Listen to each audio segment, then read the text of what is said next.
Para esta entrevista contamos con la inestimable presencia de don Pedro Baños Bajo. Pedro es consultor independiente en materia de estrategia, política y de relaciones internacionales. El objetivo de esta entrevista es intentar poner algo de luz o nuevas opiniones sobre la problemática de la internacionalización de las empresas. Pedro Baños es oficial del Ejército de Tierra, en la actualidad en situación de reserva, ha sido jefe de Contrainteligencia y Seguridad del Cuerpo de Ejército Europeo en Estrasburgo, ha sido profesor de Estrategia y Relaciones Internacionales en el CSD y un largo etcétera de altos destinos de gran relevancia. Ha realizado numerosos cursos relacionados con relaciones internacionales y estrategia en Alemania, Francia, Estados Unidos, Bélgica, Turquía, Reino Unido, Israel y China. Esto le da una perspectiva mundial que la verdad para nosotros es un lujo tenerte aquí, Pedro. Muchísimas gracias por haber aceptado esta invitación y estar aquí con nosotros en esta entrevista para la UNIR. Y creo que es un lujo el contar con gente de tu valía que nos pueda aportar algo de luz dentro de todo este tema. Pues muchas gracias por las amables palabras y el placer es todo mío. Bueno, pues empezamos entonces con el tema de la internacionalización. Desde tu punto de vista, ¿cuál es la importancia de las relaciones internacionales y si crees que estas favorecen o no favorecen la internacionalización, ese proceso? La importancia, evidentemente, en el mundo actual es máxima. Es decir, ya no estamos hablando de unas relaciones internacionales que eran propios de personas especializadas, de diplomáticos. Estamos hablando de unas relaciones internacionales que prácticamente se realizan a todos los niveles. Hoy en día vivimos, como se dice, en esa aldea global en la que no existen ya fronteras, muchas veces ni físicas siquiera, y aquí tenemos el caso dentro de la Unión Europea, afortunadamente, con lo cual las relaciones internacionales se ha convertido ya no en una excepción, sino se ha convertido en la norma. Es decir, es en algo absolutamente habitual y, como digo, no solamente a realizar por parte de especialistas, de profesionales, sino por parte de prácticamente cualquiera. Y cuando digo cualquiera me refiero tanto a nivel individual. Hoy en día ya no podemos pensar que sobre todo la gente más preparada, con una carrera superior, que va a limitarse a vivir y a trabajar solamente en su país, sino que probablemente tenga que desplazarse no solamente a uno, sino probablemente a numerosos países. Y por otro lado, en el campo de las empresas. Evidentemente, si hoy en día se quieren tener unos beneficios razonables, y más teniendo en cuenta lo voluble que son las situaciones económicas, no cabe la menor duda de que hay que ser internacional. ¿Por qué cambiar de un mercado local desde el punto de vista de empresa a un mercado internacional? ¿Qué tipo de empresas crees tú que lo necesitan o cuáles son los motivos que hacen movernos de ese mercado local, que lo podemos tener dentro de nuestra propia provincia o dentro de nuestro propio espacio en el cual nos estamos moviendo, a ese mercado internacional? Hay varios motivos, pero primero me gustaría situarlo un poco poniendo un ejemplo a lo mejor sencillo, pero creo que fácil de comprender. Imaginemos que el mundo es una gran ciudad. Habrá gente, empresarios, que se conformen con vender exclusivamente en su calle. Habrá quien quiera vender en su barrio, quien quieran ampliarse al distrito, a toda la zona de esa ciudad o la ciudad completa. Entonces hay que verlo con esa mentalidad. Es decir, ¿cuál va a ser el inicio de esa internalización? Evidentemente el inicio va a ser el interés en conseguir mayores beneficios. Pero no solamente hablemos de beneficios, vamos a hablar también de qué podemos obtener más allá de vender en esos mercados. Para eso también me gustaría situar un poco cómo funciona, de una manera muy simple, evidentemente, cómo funciona actualmente el mundo. En estos 194 países que componen el planeta, hemos de pensar que lo que impera actualmente es el capitalismo, la economía de mercado. La economía de mercado significa que tenemos que obtener beneficios, y para obtener beneficios necesitamos vender, pero necesitamos vender a mercados estables, mercados que nos puedan pagar, pero también lo que necesitamos, y es muy importante, es producir. Y para producir vamos a necesitar tres cosas. Por un lado, recursos naturales, por otro lado, las materias primas, por otro lado, vamos a necesitar energía y por otro lado, tecnología. Quiere decir que cuando hablamos de internalización no solamente estamos hablando de que podamos vender hacia el exterior, que sería una de las partes, también estamos hablando de lo que podemos obtener al relacionarnos con otros países y con otras empresas del exterior. Estamos hablando de poder obtener esos recursos, estamos hablando de poder obtener tecnología que nos permita ser competitivos en el mundo, y también estamos hablando de conectar con otras empresas que nos puedan aportar algo. Y para eso, evidentemente, tenemos que estar en el mundo internacional. He tenido la suerte de asistir a alguna de tus múltiples conferencias en las cuales hacías mención a la importancia de la tecnología en la internacionalización, es decir, el uso de Internet, etcétera. ¿Podías aclararme algo sobre eso? Evidentemente, estamos hablando ya no solamente de Internet, estamos hablando del concepto de las redes sociales. No cabe la menor duda de que eso nos da una grandísima ventaja a la hora de ser internacionales. Por un hecho muy sencillo, porque muchas veces no es ni siquiera necesario desplazarnos a esos otros sitios, muchas veces lejanos, con lo cual implican una pérdida de tiempo, esos desplazamientos, cosa que Internet nos va a permitir superar esos obstáculos de tiempo principalmente. Con lo cual no cabe la menor duda que la tecnología en este campo, más todo lo que queda por venir, que quedará muchísimo, en cualquier caso lo que va es a fomentar, a facilitar esa relación internacional. Especialmente creo cuando se solapa no solamente la comunicación, sino también el comercio electrónico. Correcto. Es decir, no solamente puedo mostrar mis productos, sino que además puedo venderlos y no tengo que desplazarme. Pero yo creo que hay quizá varios estadios dentro de la parte de la internacionalización. Una cuestión es que yo utilice la tecnología para eso, pero habrá en determinados países que tengo que tener presencia, ¿no? Entonces, para cualquier empresa, ¿por qué unos países y no otros?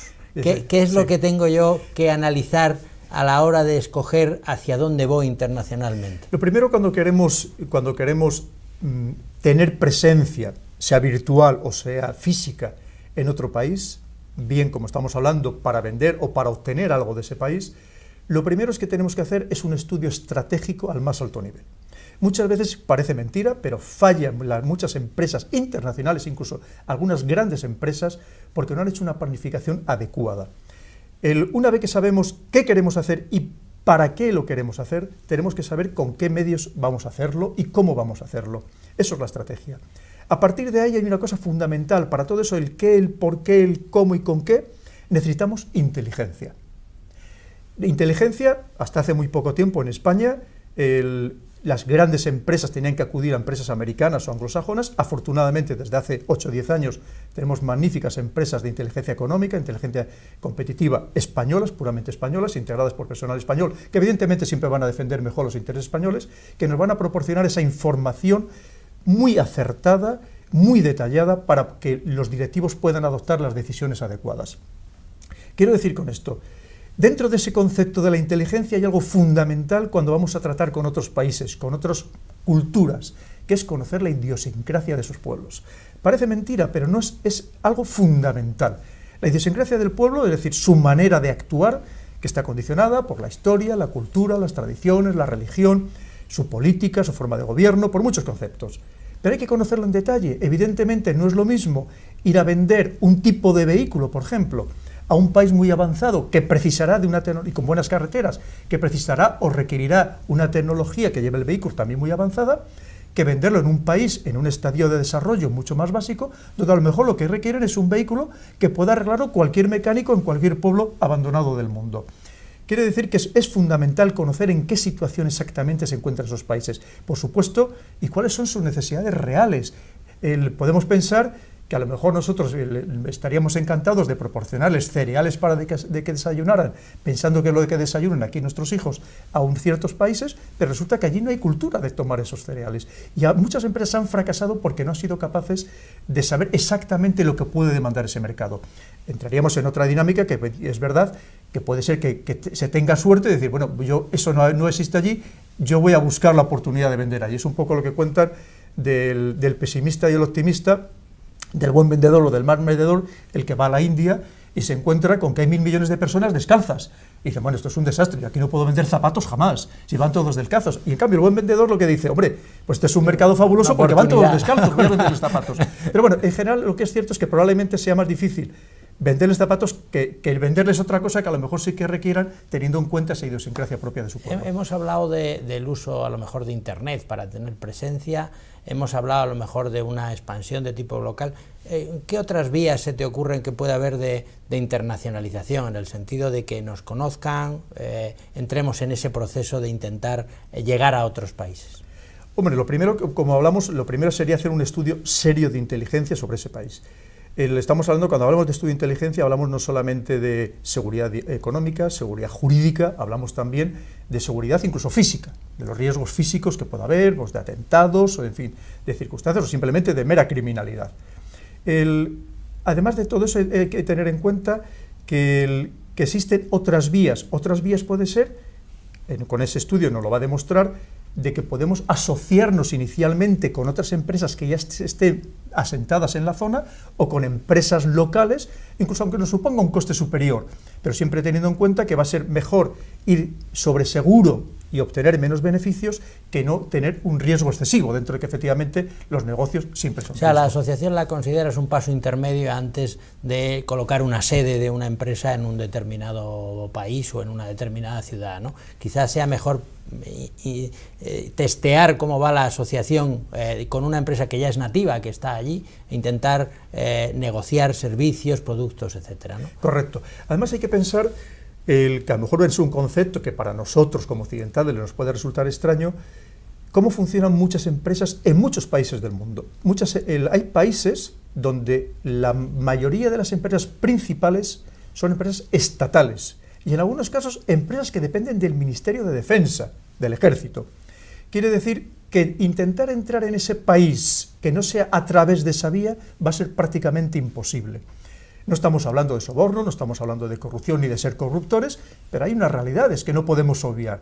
El intentarnos implantar en ciertos países, y no quiero nombrar ninguno, pero que funcionan así y son más de los que nos pueden parecer, sería prácticamente imposible si no entramos, como estoy diciendo, a través de esas otras empresas que ya están. No es que estén asentadas en el país, es que son las propias del país. Ya que lo mencionas, ¿cuáles serían las principales dificultades para una empresa que pretende expandirse a otro país? Una de ellas puede ser esta, ¿no? Decir, oye, pues esto es que el mercado está muy cerrado. ¿Alguna más se te ocurre en cuanto a esa dificultad? Hombre, el otro campo obvio es el ver competidores. Dentro de ese estudio estratégico lo primero que hay que ver es quién nos va a hacer la competencia.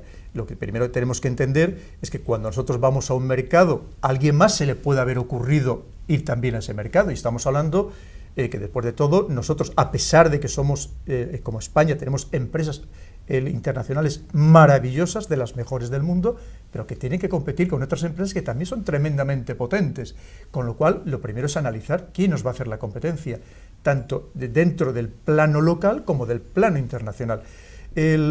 También es una cosa que no suele ser muy tratada, pero hay que pensar que casi todos los campos, y cuando digo todos los campos, desde los cereales, las piedras preciosas, los minerales estratégicos, suelen estar controlados por grandes lobbies empresariales, que como sabemos hay muchas multinacionales, pero que al final casi todas se reúnen en una pequeña cúpula. Ya que has hablado de algunos sectores, ya para finalizar me gustaría ver tu opinión y que hiciéramos un análisis de las dificultades de expansión de las empresas españolas al mercado europeo, al mercado asiático, a sudamericano, a América, a África. Que hagas un poco un análisis global dentro de tu perspectiva de relaciones internacionales y de tu perspectiva global sobre cada uno de estos Yo creo que más que nada, más que de los riesgos, voy a hablar de las oportunidades, porque existen oportunidades enormes. Vamos a ver, lo primero que tenemos que entender también es que el dinero ni se crea ni se destruye, simplemente cambia de manos. Es decir, ahora mismo es cierto que la Unión Europea pues estamos pasando por una crisis, entre otras cosas, porque no somos lo suficientemente competitivos a nivel mundial, comparados con otros países que efectivamente no respetan por los derechos laborales, que afortunadamente hemos conseguido después de muchos años en Europa, no respetan unas normativas medioambientales que sí respetamos al pie de la letra en Europa, por una serie de circunstancias. Lo cierto es que son más competitivos. Entonces, uno de los problemas que tenemos es eso, pero existen países actualmente en el mundo que no solo es que no estén sufriendo la crisis económica, sino que se están beneficiando de esa crisis económica. Si hablamos en el caso de Iberoamérica, un escenario para nosotros absolutamente asequible por la facilidad no solamente de la lengua, sino de la cultura, la mentalidad. Yo muchas veces pongo el caso de que nosotros estamos, cuando hablamos con un iberoamericano, nos sentimos mucho más enlazados psicológicamente, que es muy importante, no solamente por la lengua, que puedan ser con algunos europeos del centro o del norte de Europa, con lo que probablemente nuestra mentalidad sea bastante más diferente. Entonces hay países, y pongo el ejemplo de Perú, de Chile, de Ecuador, países que están creciendo a un ritmo vertiginoso, que están ansiando consumir, y que para nosotros es un mercado que no podemos perder, porque si lo perdemos, y es cierto que se está haciendo todos los esfuerzos para no perderlo, no cabe la menor duda de que India, Rusia o China lo van a acaparar, como están intentando hacer. Si hablamos del mercado asiático, es un mercado mucho más complicado. Son mercados porque ellos tienen, aunque podamos pensar que no tienen la tecnología, la tienen, porque nosotros le estamos dando la tecnología para que fabriquen allí esos productos avanzados. Con lo cual, al final, tienen la facilidad para producir y tienen la tecnología. Con lo cual, competir en esos mercados es francamente difícil.